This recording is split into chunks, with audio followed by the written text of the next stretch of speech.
Welcome to Inside Sport Fishing. Thanks for joining us. I'm Michael Folks, and today we begin coverage of our 16-day long-range trip aboard the XL. Now, the XL is owned by Bill Poole and is operated by Fisherman's Landing in San Diego, California. The XL offers the ultimate in sport fishing excellence, including multi-day and long-range trips to Mexico's famous Revillagigedo Islands, located some 950 miles southeast of San Diego. These islands are home to the largest yellowfin tuna in the world. The XL is also the largest and most modern sport fishing vessel in the world, following in the tradition of all of Bill Poole's boats, starting with his original Polaris, which in the early 1950s helped to pioneer multi-day long-range trips out to Guadalupe Island in search of yellowtail, tuna, and black sea bass.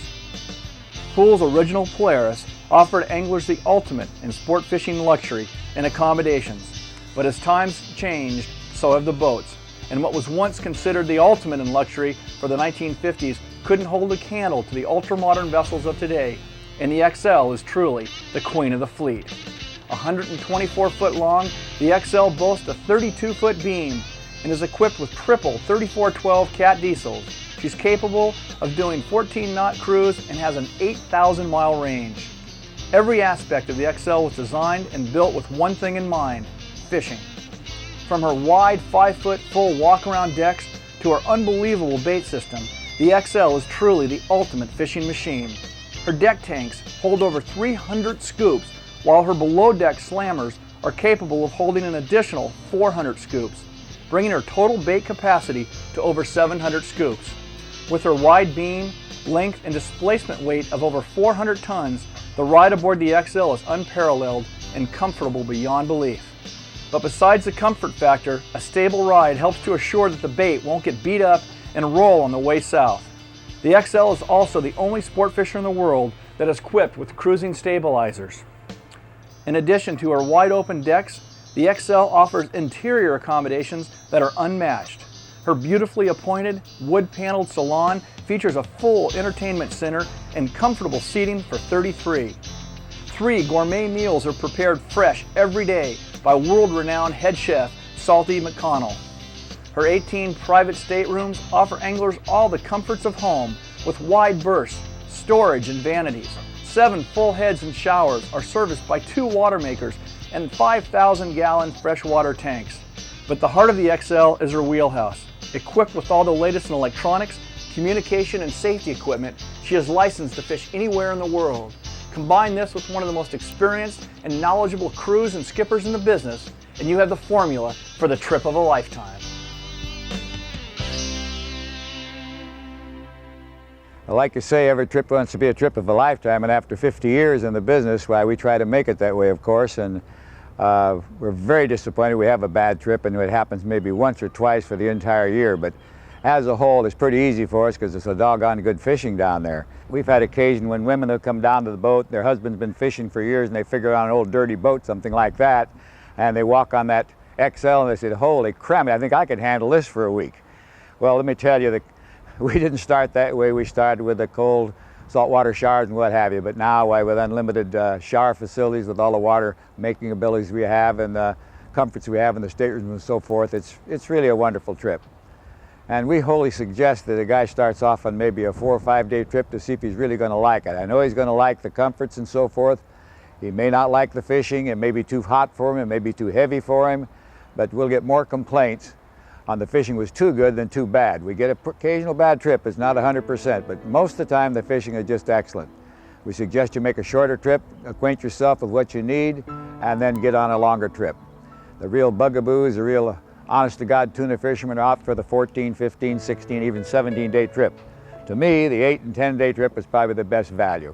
You get a lot of fishing time, you get a bigger variety, you don't catch the 200 and 300-pound tuna, but you catch lots and lots of fish with tuna, dolphin, yellowtail, grouper, and many other varieties of fish.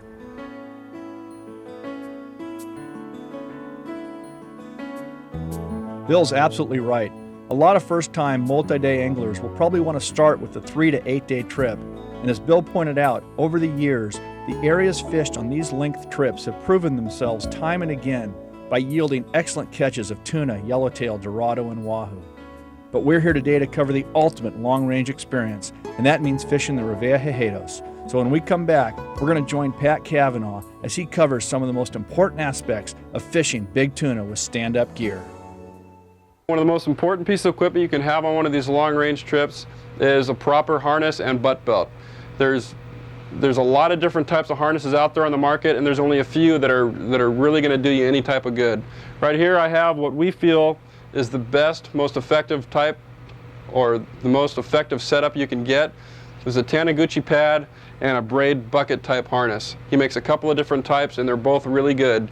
If you're going to go on a trip of this length, it's really important that you have the proper setup. Okay, the fit is absolutely critical in this type of gear. Like I said, I feel like the Taniguchi and the braid bucket harness is the best type of outfit you can get. Once you get on the boat, the crew is going to be there with you to help you get the straps set properly, get everything set and ready to go. But it's the most important thing to keep in mind to have this stuff ready to go before we start fishing. There's a few things to go through, such as the quick release straps. Dennis Braid came out with these recently, and I think they're one of the best things going right now. Any type of harness you have, you can substitute the existing straps with the quick release straps. What they do for you is if you're fishing, you're fighting a fish in the corner, in the bow, anywhere it might be, and if the fish gets squirrely on you, the fish does something weird and you have to get out of your harness quick, I'll show you how easy it is to get out of it. You're loaded up, you got a lot of pressure on your rod. If you got the conventional type clips like a lot of harnesses have, with a lot of pressure on your rod, it's really hard to get out of your straps. If you're in trouble, we can lose a lot of fish that way. But with these type of clips, all you have to do is take some pressure off real quick and they pop off that easy. And then you're out and you can do anything you want. Go around the anchor rope, around the stern, anything. These straps have really made it a lot easier with these harnesses. Another thing to keep in mind, the length of these straps is critical. A rule of thumb would be 45-degree angle or something close to that. You just want to keep in mind the shorter the straps are, the more load you have on yourself. The more pressure you're actually going to be putting on the fish. The smaller the angle is, the less load you have on yourself and the less pressure you're actually putting on the fish. So like you can see, I have a little bit less than a 45-degree angle, a little bit more than a 45-degree angle. And when I'm pulling, this is just about right for me. I have all of my body weight loaded up on the rod. There's nothing keeping me up. And this is perfectly comfortable for me. As you can see, I'm letting all of my body weight go back on this harness. It leaves my arms free to do whatever I want to do with my arms, and I'm not using my back at all. All the pressure is on my thighs and on my calves. Everything is on my legs. I'm going to say that's probably the strongest part of most people. That's why if you have the proper harness, you have it set up correctly, you can't go wrong by having a perfect setup harness. Another thing you want to keep in mind, when you're in a harness like this, there's definitely a method of fighting a fish with the harness. If you don't get this proper method down, and it's really simple, but if you don't get it down, you're not going to effectively use the harness and it's not going to do all that much good for you. It can beat you up just as much as the fish can. So, some things we like to tell people. You load up, your fish is straight up and down and making circles. This is the majority of the time you're going to actually be in your harness. Your fish is in circles, and you can see his tail beat on the end of your rod. Okay, you're pulling on the fish normal. The main thing you want to do is keep your left hand on the reel. You can almost give yourself more drag with your left hand. You keep your left hand on the spool, and you get a feel for it, and you can feel the amount of pressure you're putting on this fish. You don't even have to use your drag. A lot of times when you're straight up and down, you're fishing heavier gear like 100 to 125 or 130 pound line. You can go all the way up into full at this point. When the fish is straight up and down at color, you can go all the way up into full. And a lot of times with this heavier gear, the fish can still take drag. Just with that little extra tail beat, that little bit of weight that's down there, the fish is going to be able to take drag even in full. So keep in mind, the best thing to do when you're in a harness is to keep your hand on your reel like this. And when you start getting those little lifts, The fish, you watch your rod tip. You want to watch your rod tip through the whole thing. You start getting your rod tip. You see your rod tip start to come up.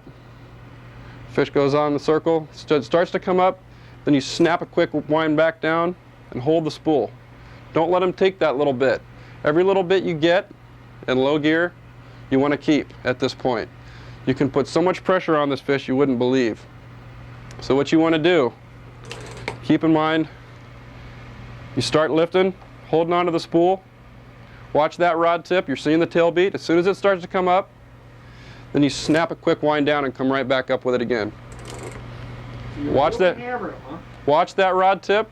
At this point, you can have an amazing amount of pressure on them with 100-pound line, the type of gear we're talking about. Fish starts coming down, then you can just drop your rod tip with them and feel it. You don't have to give them line off your reel. You can just drop your rod tip and then sort of feather them back up.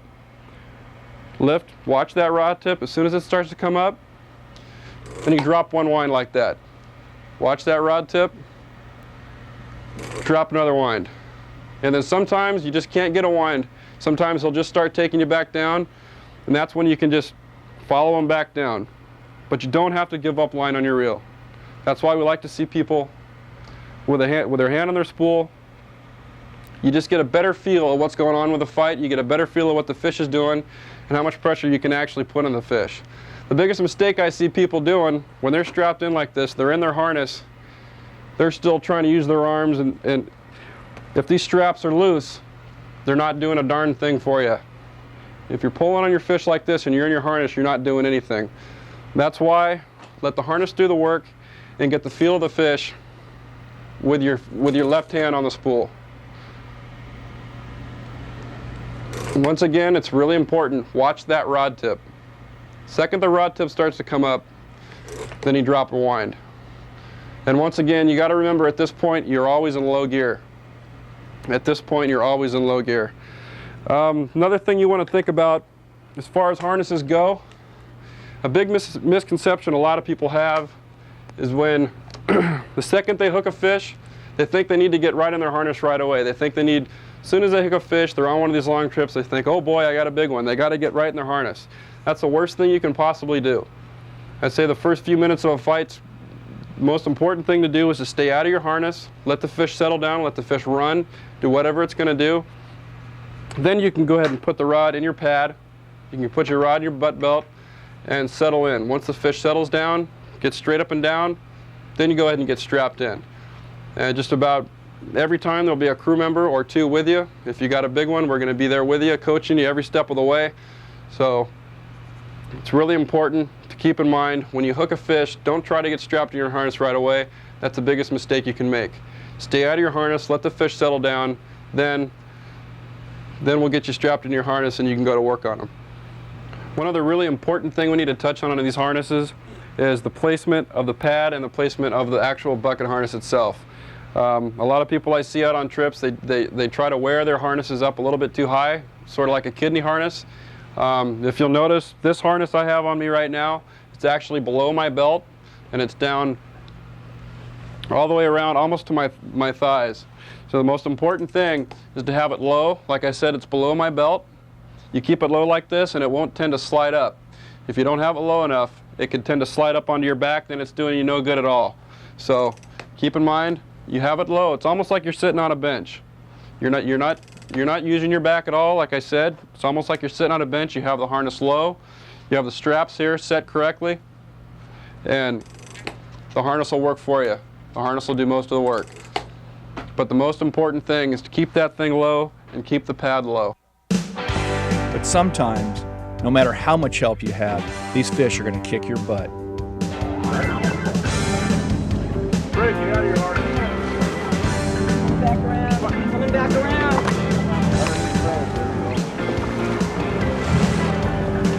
Here you go. Jeff. It's all right. We're not even close.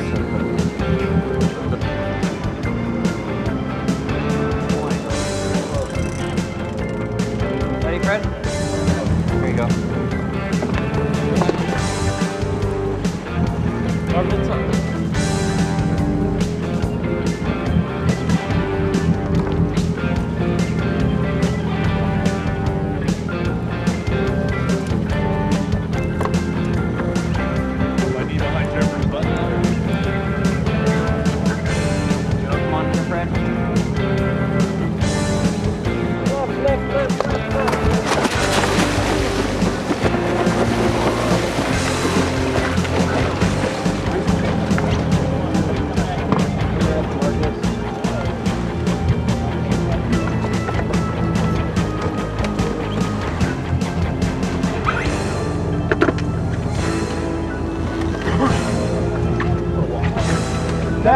Flip the rod up, step back.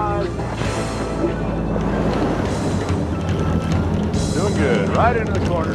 Right underneath rod. You want to get, buddy? Yeah. They're cranking. Woo!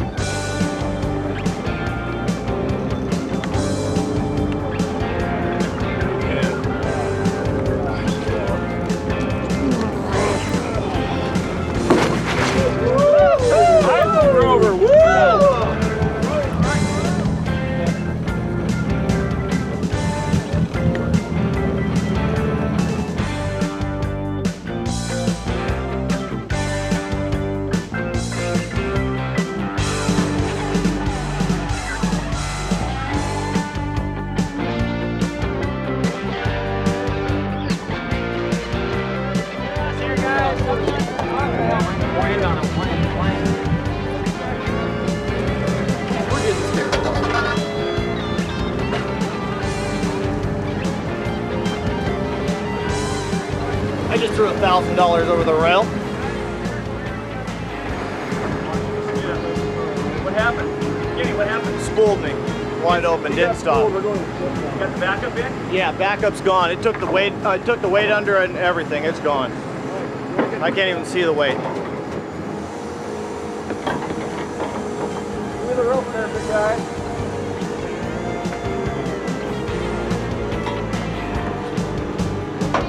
Get out, Louis, get it out.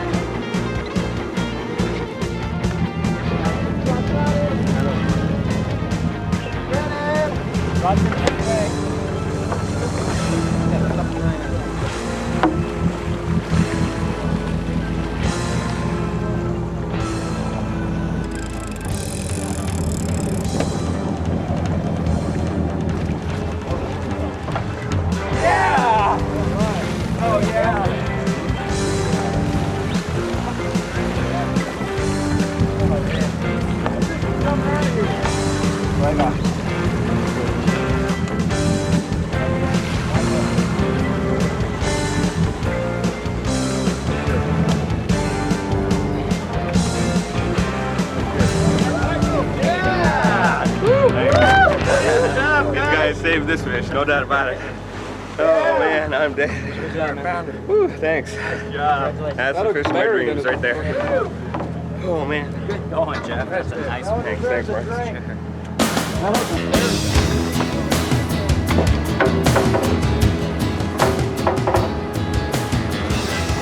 All right, Kenny, go get him, buddy. Come at it. That water coming off.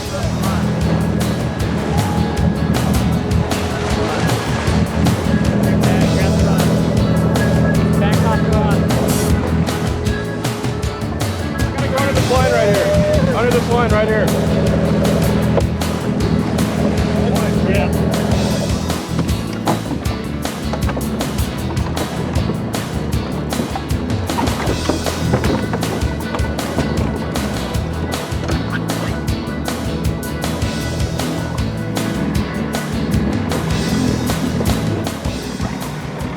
We're just idling ahead right now trying to keep up with this fish because he runs and slowly gaining on the backup gear right now. So what happened? Just give us a quick rundown.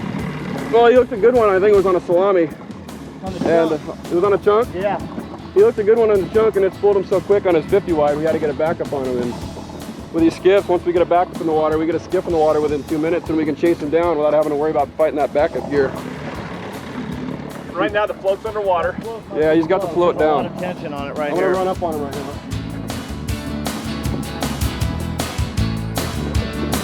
He's not running too much, but he is stripping line.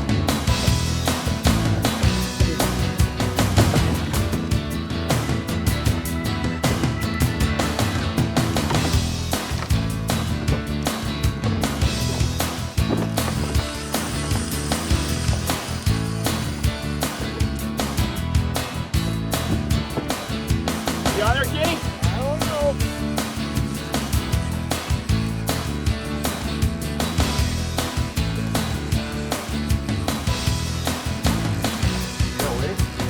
Yeah, he's there. He's there. Just stayed straight up, I gave us a little scare. Woo, yeah.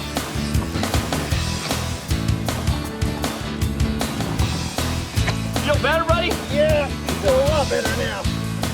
Now we can get down to business.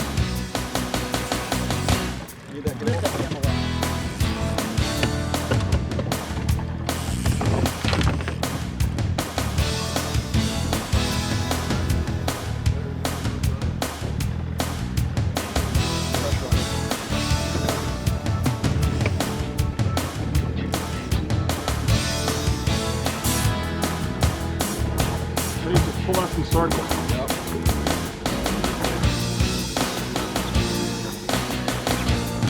Keep pressure on the reel. Yeah, I got good color on it now. Yeah, I'm just keeping that steady pressure on the reel so that it doesn't slip. When it slips, he gets his head down and then we're screwed.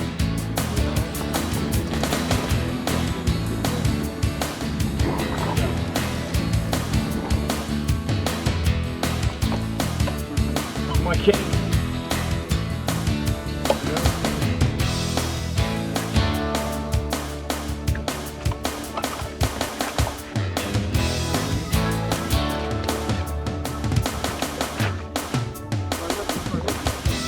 Oh, jeez.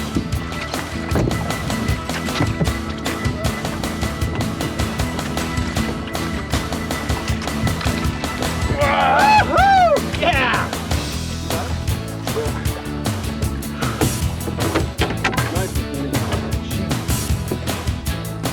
You got him. Thank you! Woo! Yeah! Patty. Whoa, he's fat. All right. What the hell do we do? That's by far the fish of my lifetime right there. Awesome fish, Today. Kenny. Oh, there is nothing better than that. Nothing.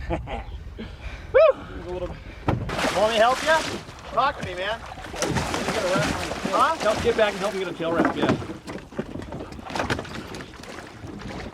Need to get a half picture on his tail here.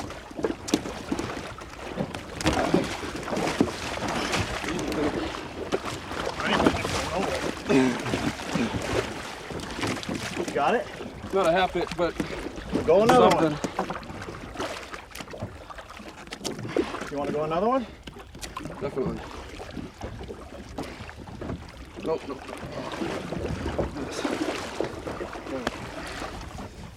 Well, sort of half pitch, backwards half pitch. Whew! He's locked in. That's all we care. Way to go, Pat. Jeez. He didn't like that, did he? That's a dandy. He came alive big time. Woo!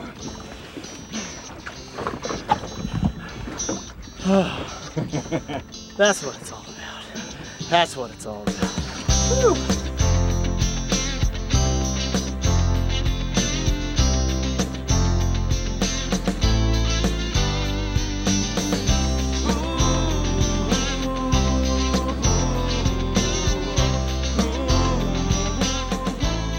But big tuna aren't the only fish that dominate these waters. The Revillas are also home to the fastest fish in the ocean, the incredible wahoo.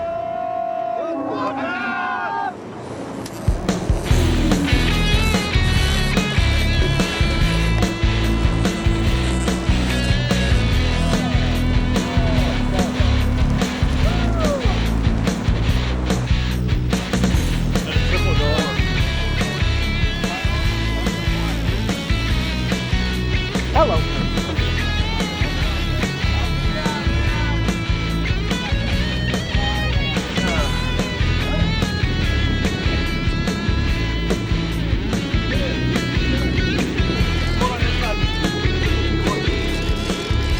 Yeah! Woo! Woo time! Woo time! Woo time!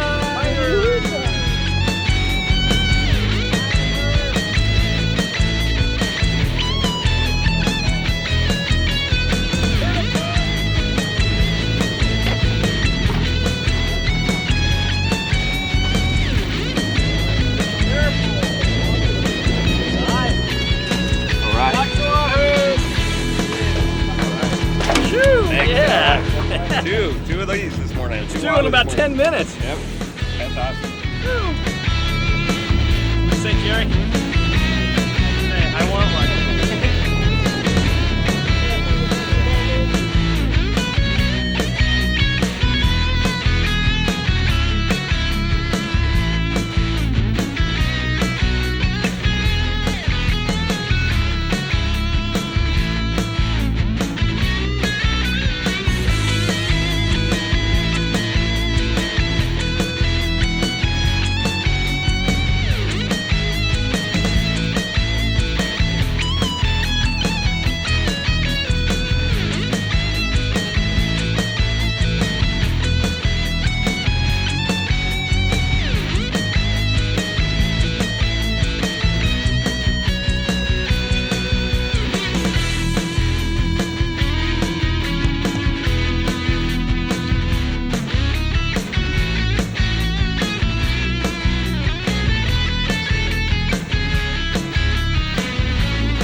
pop her.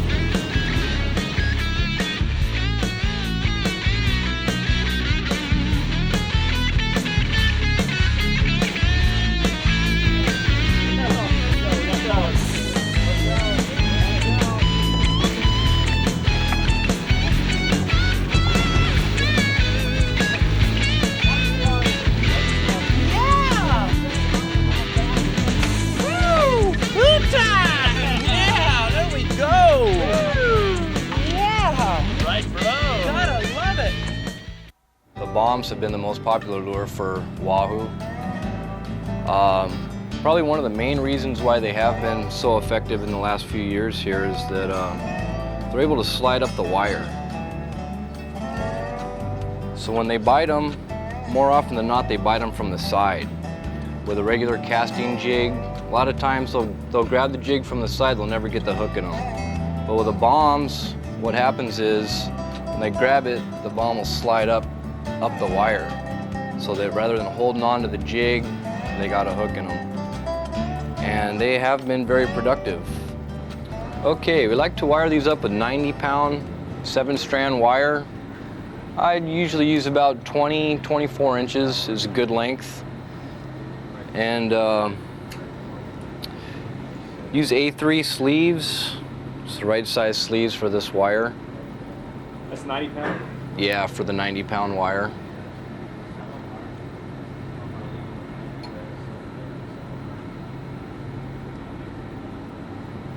Double crimp them? Double crimp the hook. What I like to do on the hook is I like to figure 8 it.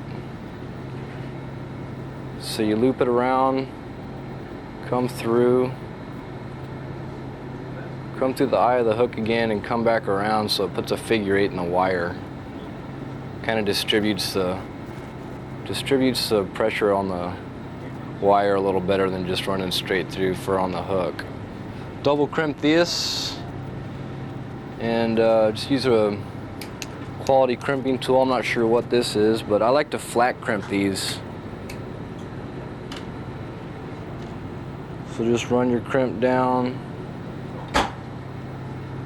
flat crimp it. And I just cut my tag end of wire here and then run my other crimp up so it just goes over the top of my tag end. That way you don't, exactly, that way you don't have a tag end with a potential to cut yourself when you're grabbing your hook or what have you. Flat crimp that as well. That's how I like to do the hook. So I just run the bomb on the wire here.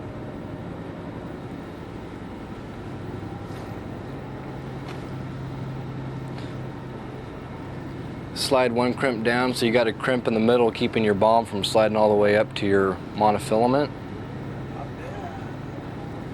And I single crimp my swivel on here. Just run your tag end through your crimp once. You don't need to figure 8 the tag end, do you? I don't like to, because what I like to do is I like to double back around. Okay. So I double back around, I got 3 strands of wire going through the one crimp. And it seems to hold great. Haven't had any problems with it.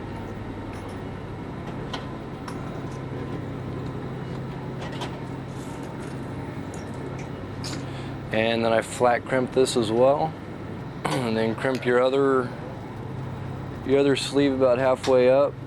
Like I say, keeping your bomb from sliding up to your mono. And that's it. You're ready to go.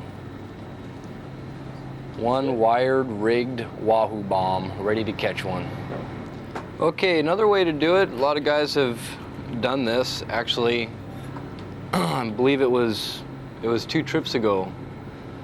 Guy was on here, did a 124 pounder on an egg sinker, a little bit of reflective tape. That's it, huh? And that's it. No more, no less, that's what he used. This is the budget model. The budget model, the Econo Wahoo Bomb. Just take a regular old 6-ounce, 5-ounce egg sinker, take a little bit of reflective tape, some Mylar tape, and just wrap it right around your sinker.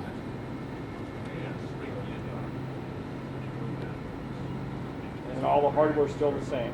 All the hardware is exactly the same. There's your bomb right there.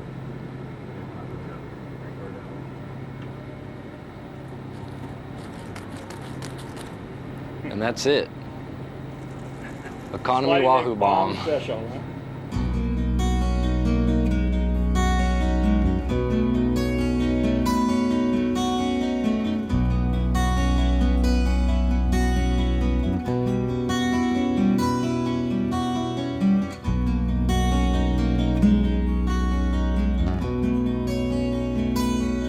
I gotta set the hook now. Set it, baby.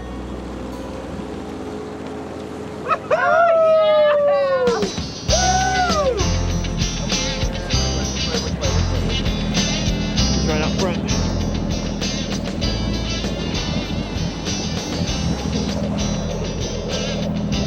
Instant on that light line. Instant. Every cast. 4 casts, 4 fish.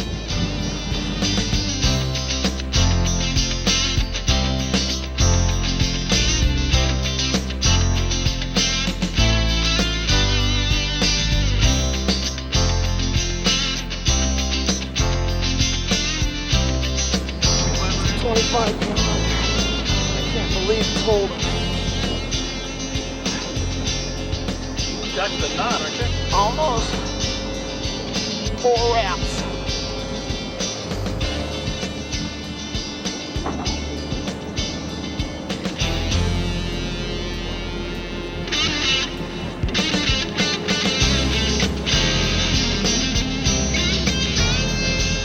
We'll make it a little.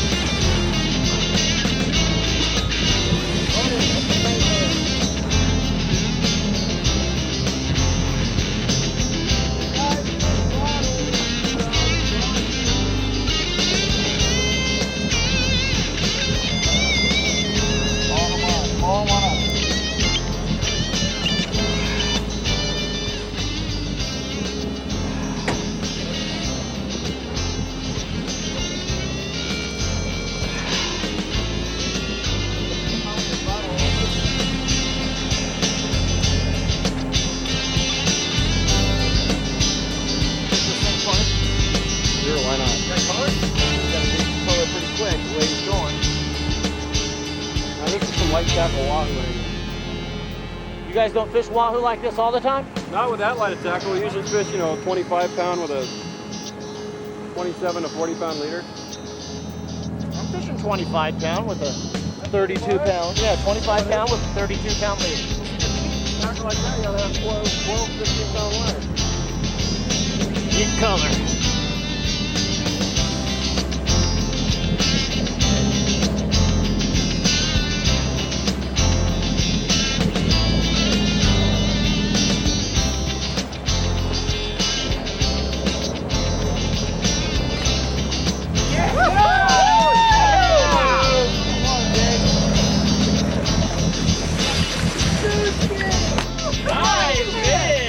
Yeah! 25 pound on the 400 Calcutta. Yeah, huh? Woo! That's a nice one. Not bad. Hold him up.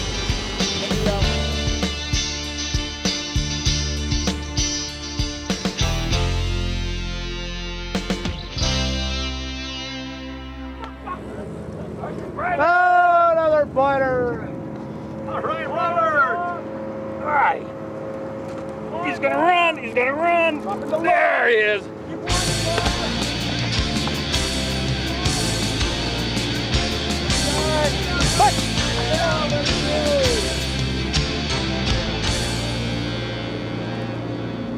Oh, wide. Let's stop, Tom. Let's go to the top of here.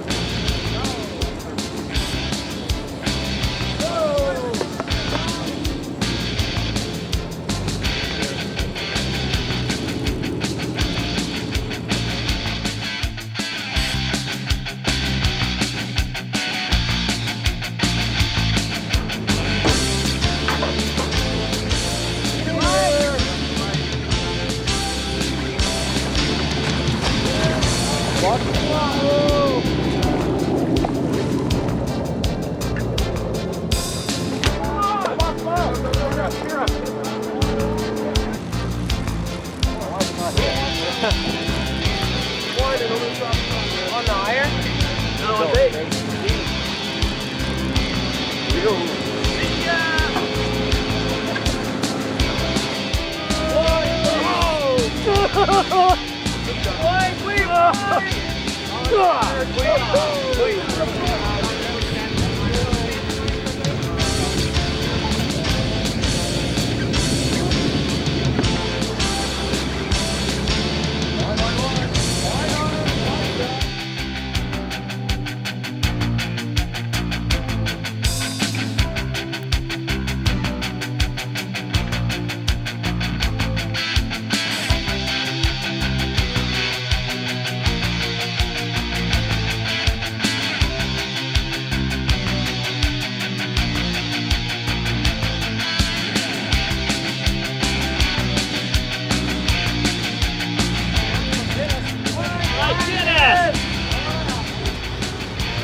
Coming down!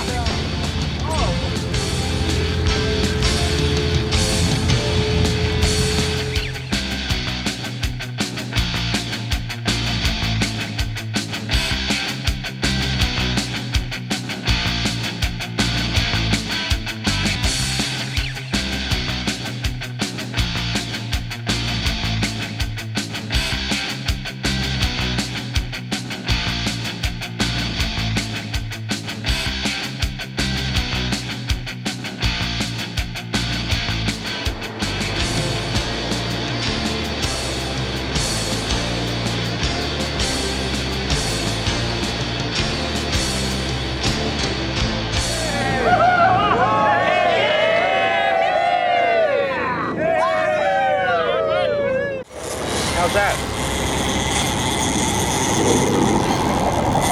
There we go. Yeah. On the speedster, killing me. Rover got one too?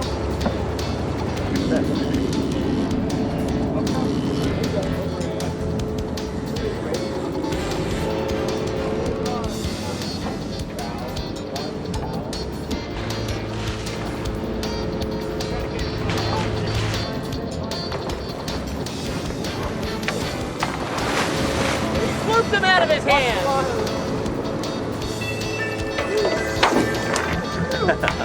All right.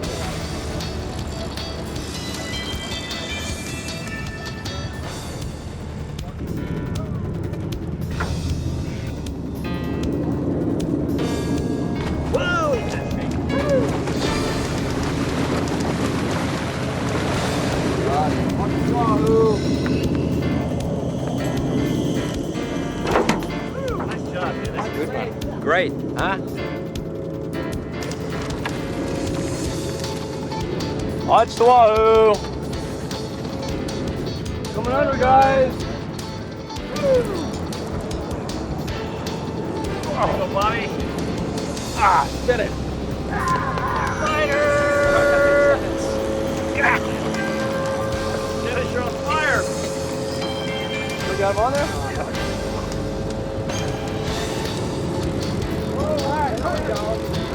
Get it, Fred! Get him, Freddie! Oh, wine! No, wine! Just wine! Wine! Point Loma. Drags are just slipping. Oh, sorry. Really starts feeling the line up.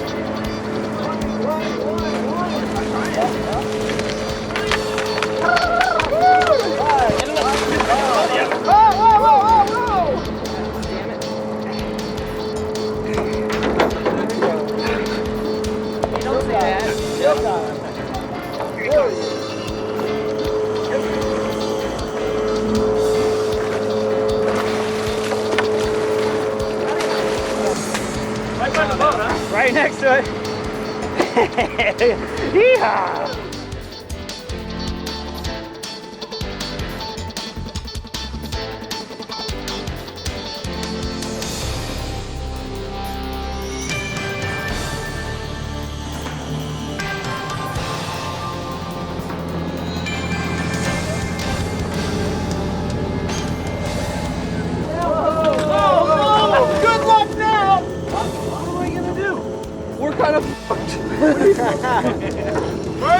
Gotta love those newels. You got no handle. Should have bought a Shimano. This is why you get a Shimano. You guys. Oh, sorry.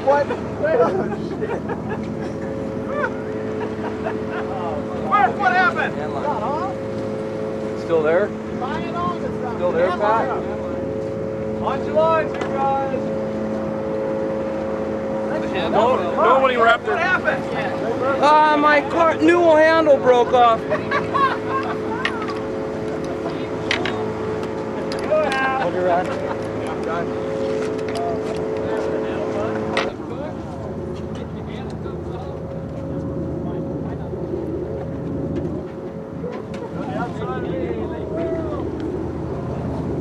Winding that slack. He's got a hit. Watch the wahoo! There you go, Murph. No problem. Yeah, Murph, good job. I suck him in his pocket. Nice fish, Murph. Oh, wow. It's their fish, huh? Mechanical failure. That was a brand new reel, too.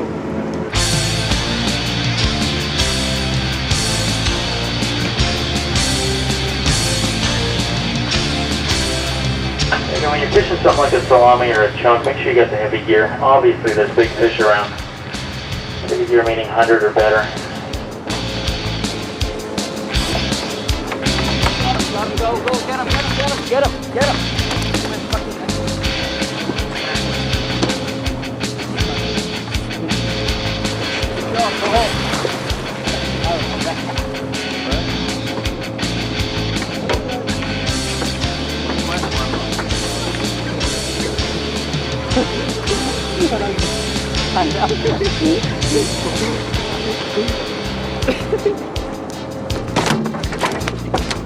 Woo-wee! Nice job. Wow. Beauty. Man, that is a lot of work. 50 pound, 30 Shimano. And I got a bimini twist on there with a uni knot. About 200 pounds.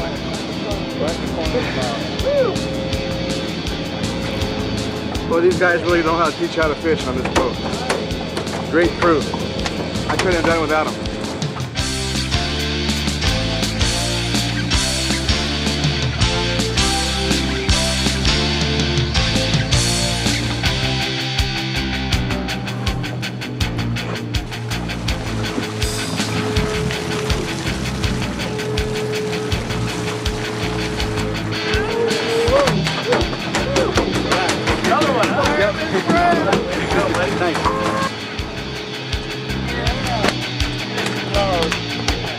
Another one.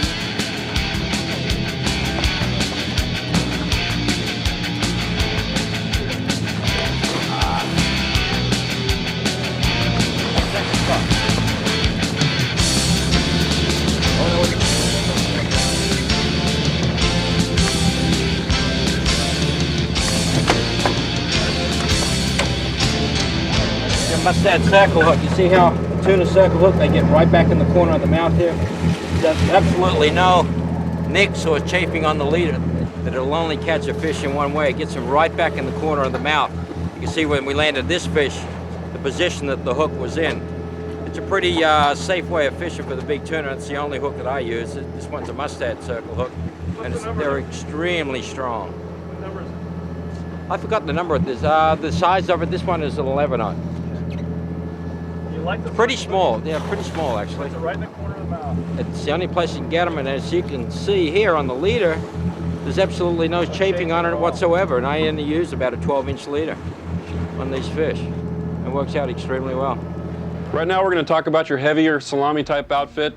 This is your 80 to 100 pound outfit. Right here I have a Shimano 50 wide long range special filled with 100 pound line, 200 pound mono leader with a Mustad 7691 7.0 offshore style hook. The circle hook also works well for salamis, but a lot of people have a hard time actually hooking their baits with this because of the curvature of the hook. They both work extremely well. We have good luck with both hooks. Once again, we have a bimini twist. That gives you double line to your 200 pound leader. Onto your 200 pound leader, you're going to want to tie a uni knot. This gives you just about 100% knot strength, which is really hard to find anywhere else. This has been the most effective, by far the best connection you can make to your 200 pound leader for your heavier gear. It's extremely important, especially on these longer trips, that you make sure you have all your monofilament tuna leaders crimped properly. We can't stress that highly enough. Right here I have 200 pound soft steel monofilament leader material. This is just going to be a basic large tuna leader that I rig up for you. Just slide the crimp on first, and the chafing spring goes afterwards. You'll see how the chafing spring comes into play. Directly after that, I have a 7.0 Mustad 7691 large forged tuna hook. But we feel that these are by far the best tuna hooks going right now. So you slide the hook on afterwards, and the tag end goes right through the crimp. One quick little trick I'll show you is you take the tag end and light it with a lighter, melt the tag end just a little bit, and it'll give you a little ball on the end of your tag end. Basically the reason we're doing that is so that if for some reason you didn't get the leader crimped properly, the little ball will hopefully keep the tag end from pulling through the sleeve, and that's really the only problem we ever have with the monofilament leaders when we're crimping them. So then all you do is you slide everything down, and you see how the spring comes into play here. Sort of evenly disperses the load on the monofilament. So you slide everything down nice and tight. You'll see how the ball's butted up against the crimp here. And probably the second most important thing here will be properly crimping them, finding the proper channel on your crimping tool. Okay. With these large crimps like I have here, we're going to have to do 2 or 3 different crimps. And you want to make sure that you have the end of the sleeve flared out like so, if you can see that. Okay, and I'll go on to my second crimp. But you always want to make sure you have both ends of the sleeve flared out. You don't want them down flush, or you run a risk of pinching the monofilament and kinking it that way. And you also notice I'm not crimping them overly hard. I think if you crimp them too hard, you also run the risk of pinching the monofilament. So right there, that's the proper way that we feel of crimping a heavy monofilament leader. The reason we're using these large forged Mustad 7691s is in the past we've gone through several different brands of hooks, different types. We've tried the designer hooks, the ones that are going to cost you $1 or $2 a piece. And we feel these are by far the best. The long shank you have here, you can see there's a nice big barb on these hooks. And the main number one problem you're going to have with those designer expensive hooks is the barbs just aren't big enough. If you look at one, you're going to notice that there's almost no barb on them at all. And we've actually had a couple instances where we've lost fish because of the barbs actually breaking off. There's just no material holding the barb on there. And you'll also see that when fish hit the deck, it doesn't take much for the hooks just to fall right out. So we feel that we lose a lot less fish with this type of hook right here, by far.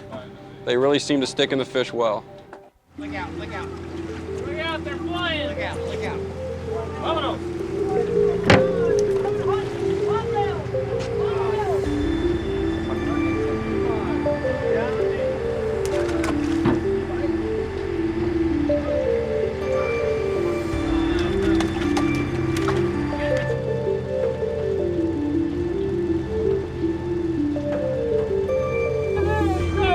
Go! Yeah!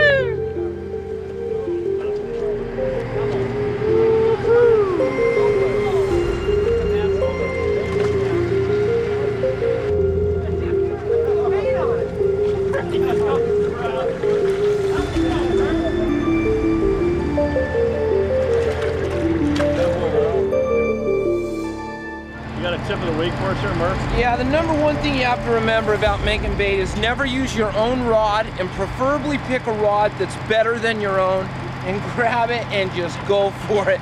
And if you hang it up, just set it right back in the rod rack and grab another one that's pre-mixed up.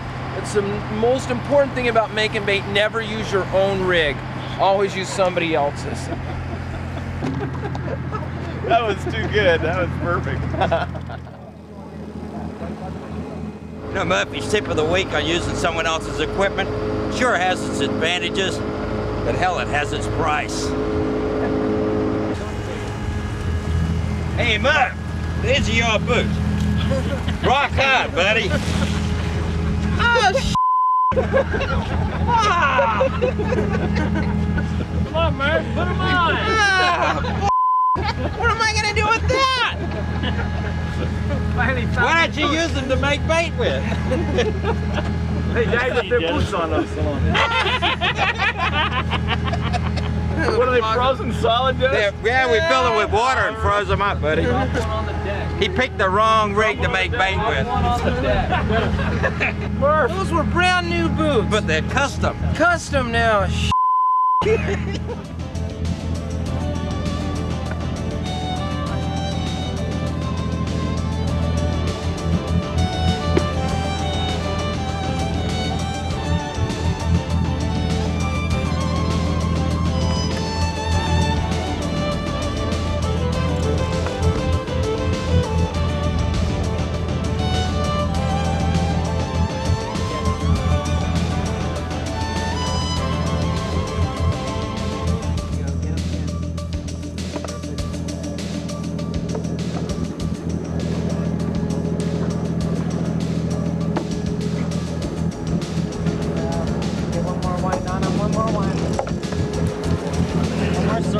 One more circle, Ralph.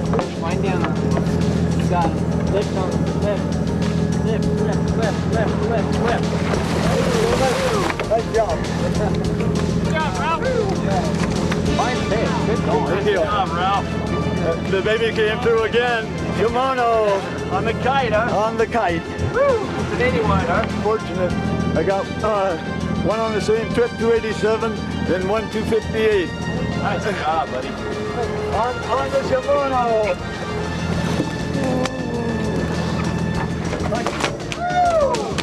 Lucky bird.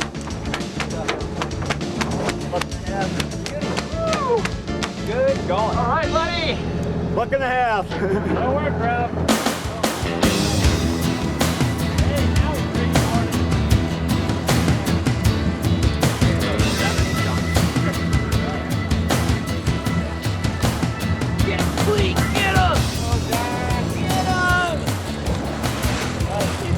Kickbutt Shimano going for you, bro.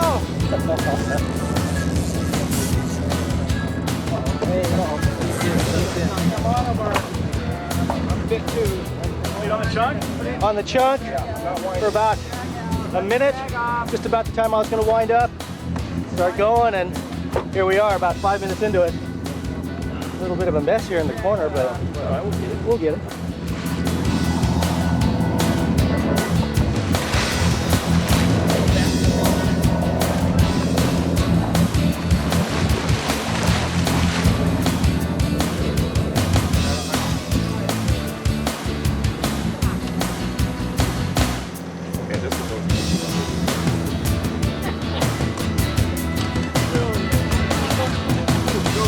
That one's clear through that loop.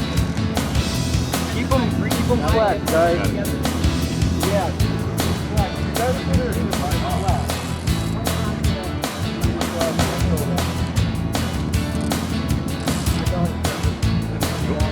Okay, this one's still on me. This one's still on me.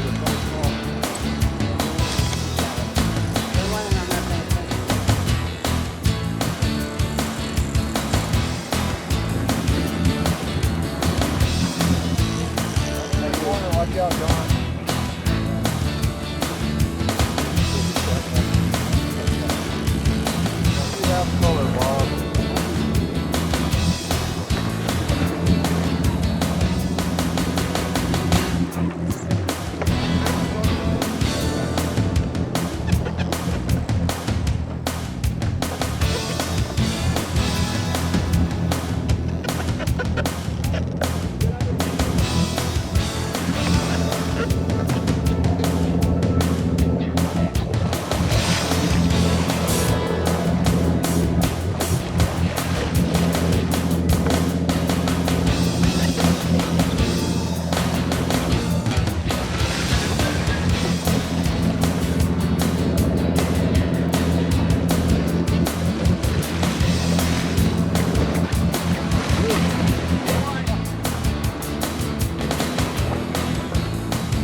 And as the sun crept closer to the horizon, the bite just continued to build, with bigger and bigger tuna moving in under the boat. Little did we know that this was just the beginning of what was to become one of the most epic big fish bites in the history of long-range fishing. A bite that was to last not only throughout the night and well into the next day, but eventually into the history books.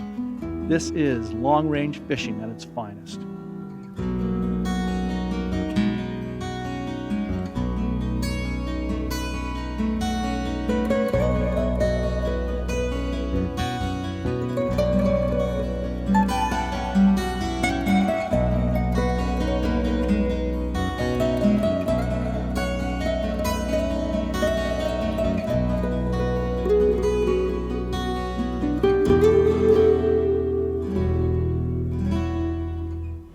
Right here. Dennis, I need to go in there. Wrap around your hammer.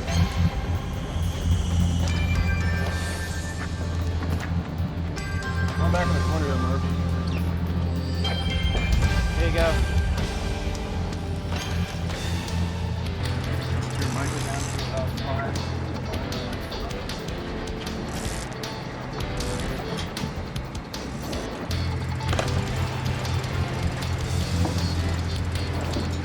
All right, Kenny.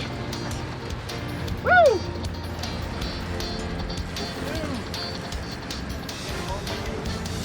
Yeah, it's a small fish.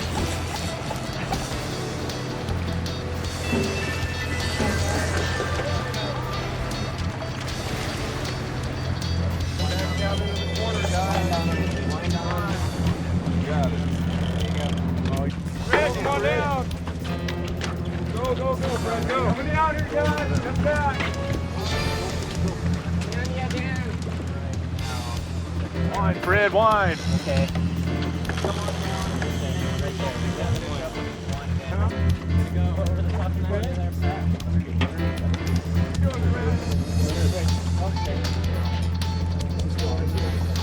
Somebody can't just pull.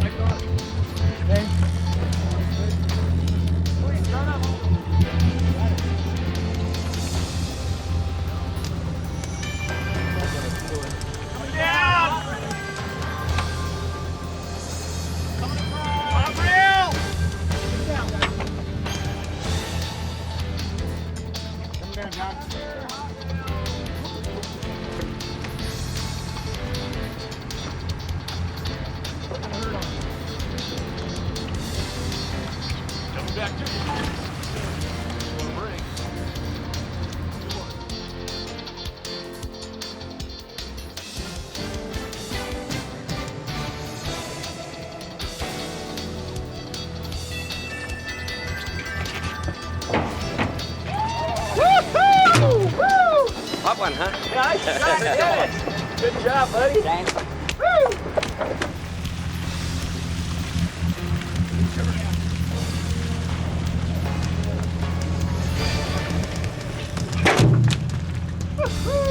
All right. Yeah. Murphy, right on.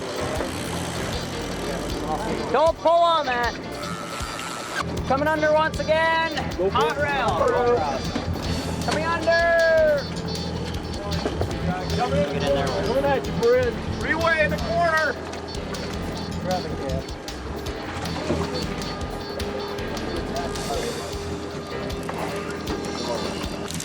Yeah, buddy. This is what we came for. Oh, damn. Start getting down the right here, Jim. Come on. Coming down, guys. Put your rods up and step back.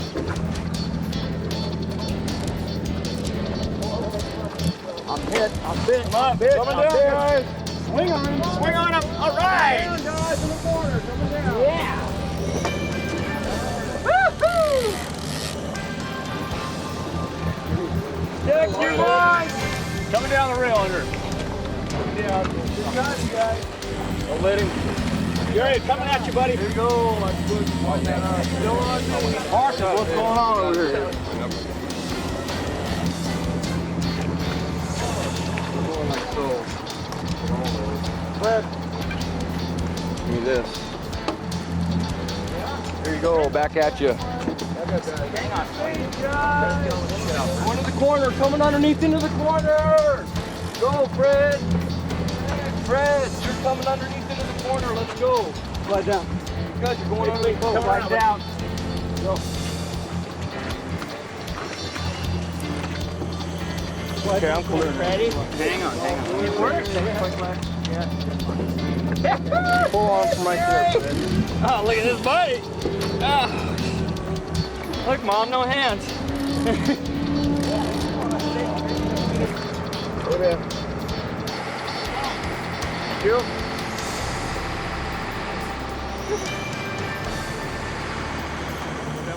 Coming down, look alive. Hey, Larry, this is how we started this morning, didn't we? Oh, we got another one on me. Go down to the left, go. Okay. Coming down, guys, to the left. Let them through. Down.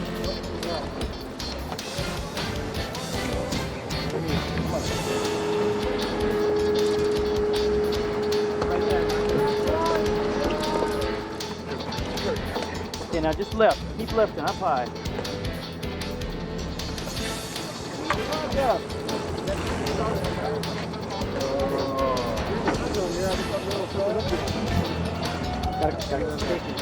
Down there, yeah. Put a line on. Oh, goodness. Oh, baby. Yeah. Where'd it go, Jerry? Thanks, man. Oh, what I came for.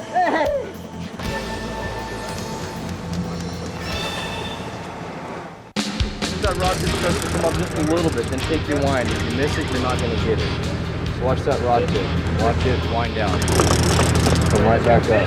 Sit down on your harness. You got to use your harness, you're going to hurt yourself. So just let the harness do the work, huh? Yeah. We got color!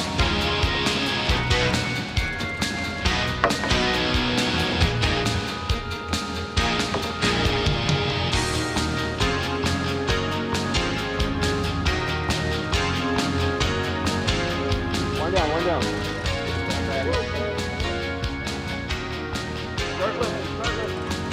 Let's get another one on this, Randy. Another gap! One down.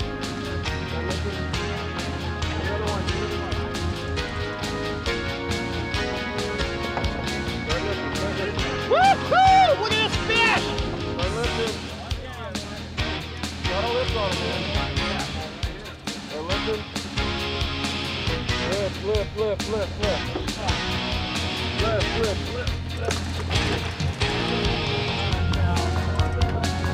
This is it right here this time.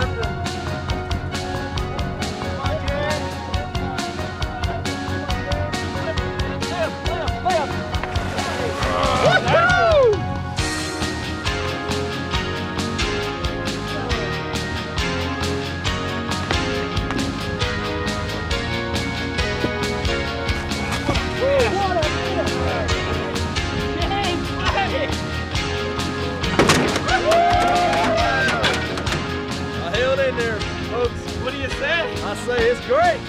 Woo! That was hot. Nice fish. Right there. Threw out a small bait, not the big one, and I just watched him eat it. He slammed it. Right there in the corner in the chunk line. That's it. They were free swimming right there around. There must have been 2 or 3 of them. It didn't take long. Right there, huh? Instant bite. Back up, Fred. Back up.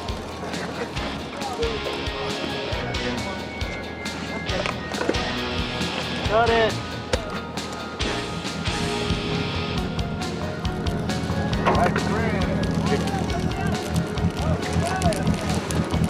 All the way around. Take it. Shine that light out there. Right underneath. Any more backup?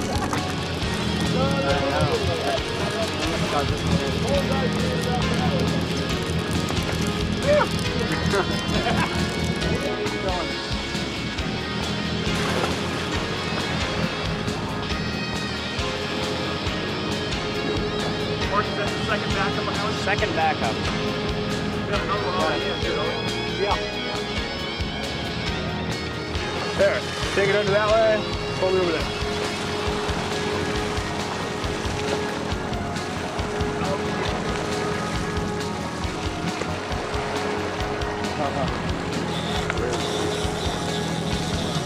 Quick.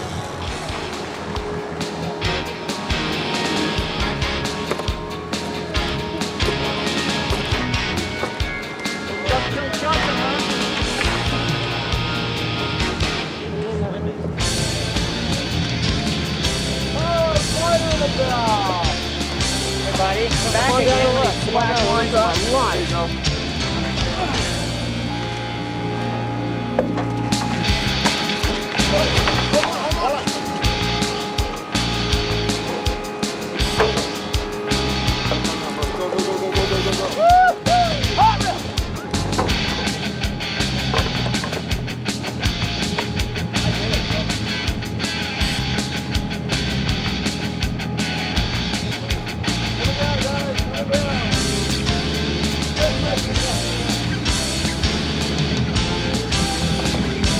What happened? Big fish. I kept it in free spoon. We're able to save it.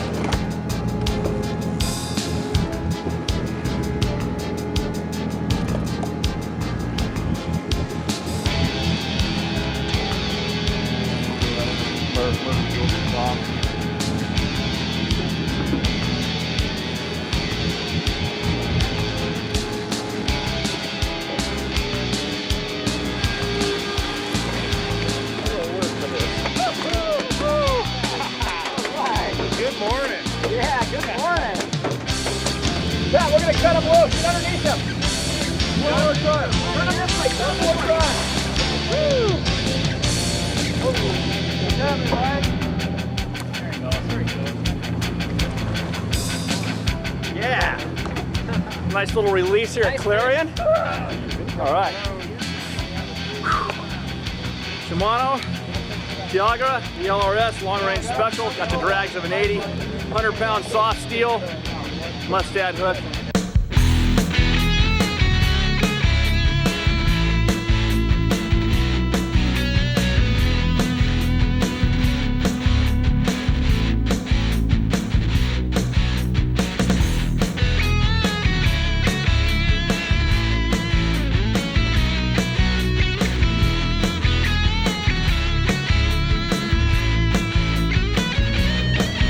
Somebody's on my line. Hold on, guys.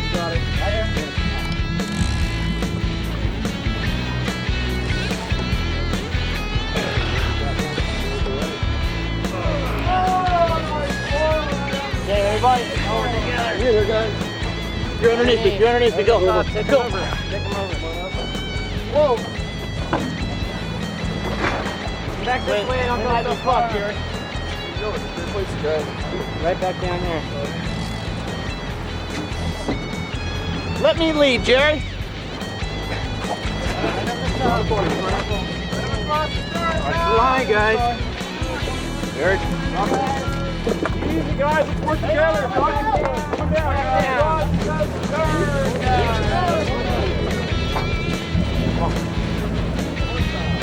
Drop in. Get out of it. Get out of it. Right now. Get me out of this thing.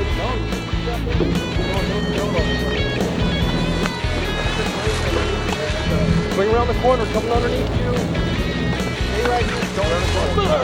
Wait, now you have it.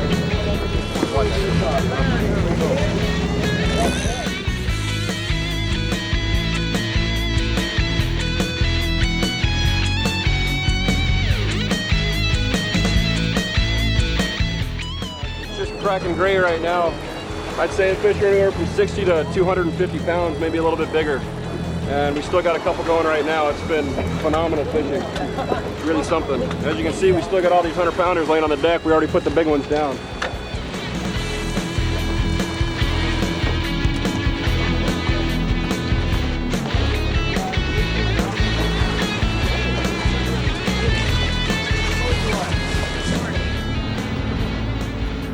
Let's go right across the nose. Right across the nose. I prefer across the nose. That way, when it gets out in the current, if he's out there 100, 150 yards, you don't drown the bait like you would if you butt hook it. One of the most important things is to get the bait away from the boat as quickly as possible. And you can see how fast they'll take out line. He'll strip off 100, 150 yards in a matter of 15, 20 seconds. A lot of guys have trouble actually telling when they get a strike initially from the boat. One method that I use is to kind of cradle the reel underneath and let them continue to take the line. Now, when I'm anticipating a strike, I'll actually put more pressure on the line. And you can see if it's the bait, I can actually stop the reel. But if it's actually you're putting the pressure on with your cradle hand, right? That's correct. That way it allows me this other hand, if I were to get a backlash, I have a free hand to take it out and actually to throw it into gear when I do get a strike. Now as I'm following that bait down, especially in a wide open bite, they'll take off immediately, and you really, really got to be able to know the difference. When that fish hits, what I do, when I think I've been picked up, I'll put more pressure on that. And when I can't stop that with the pressure of my fingers, that's when I know I've got a fish on. That's the key. That's the key. Pressure in that. Any kind of a bait, even if it's a 4 or 5 pound skipjack or one of these 2 or 3 pound scads here, you can stop them with the pressure of your fingers. But a 200 pound plus tuna, you're not going to stop with the pressure of your fingers. Come on, baby.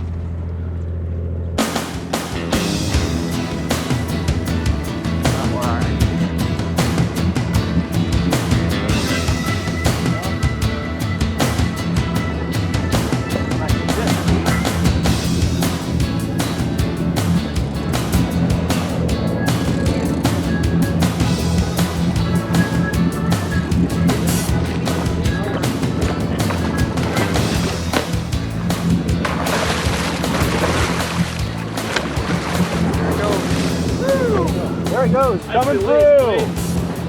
Woo. Ah, I like it. About 100-pound fish. Nice shot, buddy. Yeah. Took me forever. Nice fit. Yeah, thank goodness. Got the right gear. Yep. Shimano. Well, that's going to about wrap it up for our 16-day trip here aboard the XL. And as we pull into the Cape to fly home, I've got to tell you, I've been fishing long range for 12 years, and this has been the fishing trip of my lifetime.